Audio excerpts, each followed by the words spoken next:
وَإِنَّمَا تُوَفَّوْنَ أُجُورَكُمْ يَوْمَ الْقِيَامَةِ، اور بے شک تم کو پورا دیا جائے گا اجر قیامت کے دن.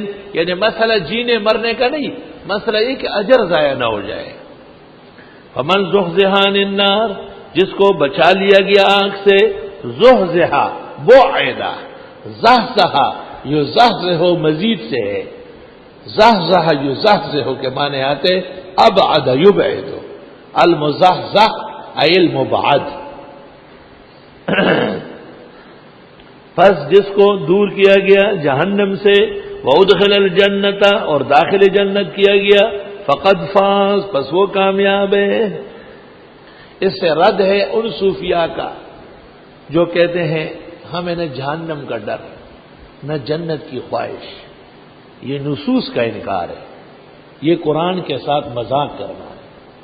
قرآن اللہ فرماتے ہیں جو جہنم سے دور کیا گیا اور جنت میں داخل کیا گیا، فقد فاز، وہ میرے کامیاب بندوں میں سے ہے. آپ کہتے ہیں کہ اس کی ضرورت ہی نہیں ہے.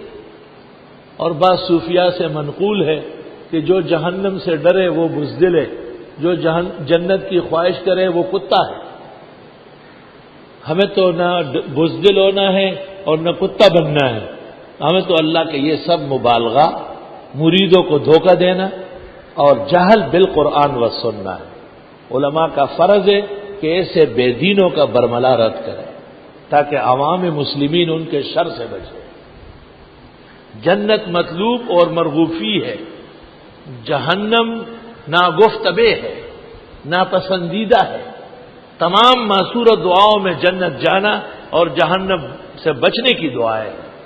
بھلا ان نصوص کے انکار و استہزاء کی کیا حق ہے کسی کو؟ شاید اس وجہ سے جزیرۃ العرب میں اس وقت تصوف شجر ممنوع کی طرح بدترین گناہ اور جرم، یہ ناروا قسم کی باتیں ان تک پہنچ گئی.